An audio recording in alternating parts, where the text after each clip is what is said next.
It was a long 5 days. And as we approach this particular Sunday morning, this new beginning, this new chapter, I must acknowledge that in the light of yesterday's election results, some are elated. Some are disappointed and sad. And some are probably indifferent. As I moved through those 5 days, I spent a lot of time looking at the election, looking at people, and knowing I was going to be the preacher today, looking at our gospel. What was it like to look at this process through the lenses of the gospel? And what does it look like to look at the gospel through the lenses of the election and everything that has taken place? How in the world could a story about 10 bridesmaids and a groom have anything to do with what you and I have been going through? Well, my imagination kept taking me to one place, and it had to do with the power of decisions. The power and the importance of the decisions that we make. Could it be that one decision can determine a future or a fate? Like a move on a chessboard or a bad bid in bridge. Can one right or wrong move speak into and color the rest of your lives? I remember my first call was as a campus minister, and I would hear from students about that big decision of choosing a major. It was a major decision, and they were freaking out because they were terrified that they might choose the wrong major.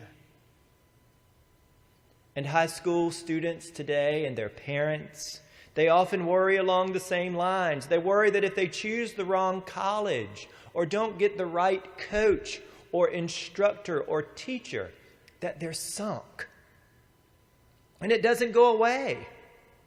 It doesn't go away as we grow older. This sense of pressure in decision making. If we choose the wrong job or go down the wrong road or live in the wrong place or choose the wrong partner, we put a lot of pressure on ourselves to get everything right. Our lives are so filled with decisions. The people in our gospel lesson today also have decisions to make. Jesus tells a story, a parable about 10 bridesmaids. And it's important to know just a little bit about the culture of weddings in ancient Israel in Jesus' time. You see, bridesmaids, they weren't like that movie that's out, or it's not about choosing dresses and wedding cakes and that kind of thing. The bridesmaids had a particular job, and their job was to usher the bridegroom to the wedding festivities.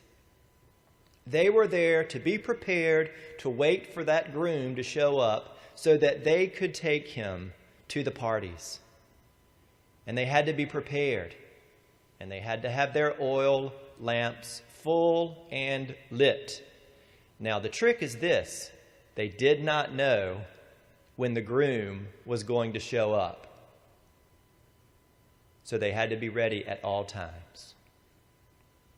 Now, 5 of those bridesmaids, super prepared, on it, ready to roll. They had packed enough provisions, and they were ready for a long wait. The other 5 bridesmaids, not so prepared. In this case, they ran out of oil. I wonder who made the decision not to pack enough oil. Did their decision not to be prepared for a long wait determine their fate? Well, according to Jesus in this parable, yes. Yes, it did. Now, in my preparation for this sermon, most scholars agree that this is a hard parable to preach. It's scary. It's uncomfortable, and it's harsh. We might throw shade at those 5 bridesmaids for not giving oil to the others. That's not the way we live, is it? That's not what we preach around here. But all of this has largely to do with the person who wrote this particular gospel, Matthew, St. Matthew. The gospel writer Matthew is particularly fond of these sorts of scenes, judgment scenes, judgment parables. And this is but one parable of many that emphasizes judgment, which is a word we don't like to use in the Episcopal Church, but we have to reckon with it. These parables frame judgment as a way of making distinctions between 2 different ways of being, the good and the bad. You might remember that there was a parable about the wheat and the weeds that grew together, but they had to be separated out somehow. You might remember about the parable that talked about that large catch of fish. Fish from all over the place were in this net, and they had to sort them out. You might remember that poor wedding guest that Gwen preached about a couple of weeks ago. He was compelled to attend, but isn't wearing the appropriate wedding garment. And then, of course, the familiar image of the sheep and the goats. So what do we do with these parables? Well, the early Christians, as you know, were waiting around for Jesus' final coming. Matthew wrote his gospel many, many years out from Jesus' death. A solid generation of people would have been around in Jesus' teachings, but they were gone now. The early Christians were waiting for a promised coming again, the end of time and space, a final judgment. But it didn't happen. Jesus, where are you? These parables, these sorting out parables, are intended to keep this belief alive. They keep the people awake and watchful. And now, here we are, some 1900 years beyond the writing of this gospel. Do Matthew's words of "be prepared" bear on the decisions that you and I make today? Is there a need for urgency and immediacy? Yes and no. Now, I don't know about you, but I don't think that most of us wake up in the morning and think, this is it. The last day, the end of time and space and history and all of existence. I wonder what I'm going to wear. But as Christians, right? As Christians, this notion of meeting and greeting Christ, the bridegroom, is a part of our everyday life. It is my opinion that Christ will come and does come every single day. And we do need to be prepared for that encounter. So we prepare. And we have lots of ways of preparing. And you may be preparing and you don't even know it. How do we prepare? We prepare by attending worship. We learn how to be awake to God's presence in the community. We say prayers in the morning and in the evening, inviting God into our thoughts. We prepare by keeping track of what is important to us and taking stock of what is valuable, what is not, and where we direct our gifts. We prepare by staying spiritually healthy. We prepare by being a part of ministries that diminish suffering in the community and the world. We prepare by learning how to notice deeply the gift of this earth. We prepare every time we read our kids a book at night and teach them how to say their prayers. We prepare when we examine where Jesus has made himself known to us. Did we stop and shake his hand, laugh with him, cry with him, or did we rush past him? Stay awake, Jesus says. Prepare.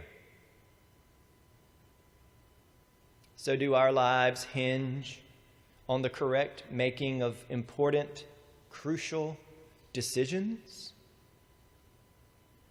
Maybe. And I also think that Jesus is just as eager to receive the numerous, tiny decisions that we make every single day. And those decisions are shaped by a much earlier sermon from Jesus that we heard back in chapter 5. It's the Beatitudes. And we forget that this beatific sermon, this vision of the kingdom, is what is driving every aspect of Jesus' ministry. It is the sermon that he kept in his back pocket, the one he referred to in every teaching. It is the train that moves the vision along the tracks. So in the spirit of the election of two of the most powerful people to two very powerful positions on our planet, I think it's important to be reminded of that original vision of Jesus. When Jesus saw the crowds, he began to speak and taught them, saying, "Blessed are the poor in spirit, for theirs is the kingdom of heaven.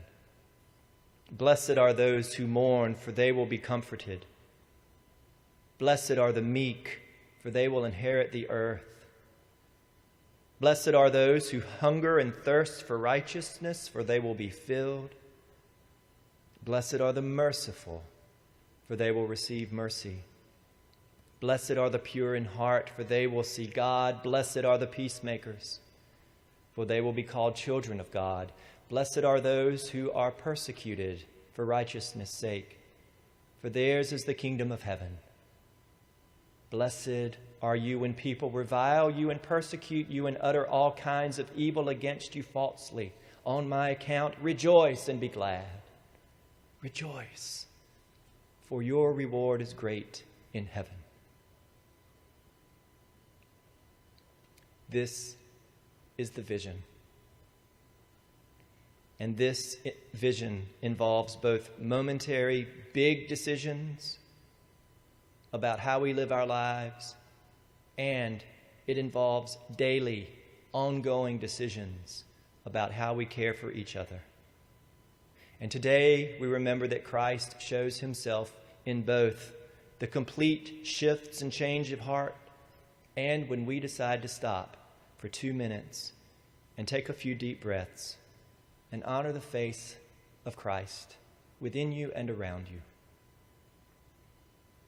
Rejoice, rejoice, believers. Rejoice, rejoice, believers. The bridegroom is approaching. In fact, he is somewhere in the room right now. May we be awake to the presence of the Christ in all things, in all times, in all places, and in all people. If we ready our heart and our spirit, if we are awake, Jesus will come, and then we will be able to say, "Sweet Jesus, it's great to see you. I've been waiting."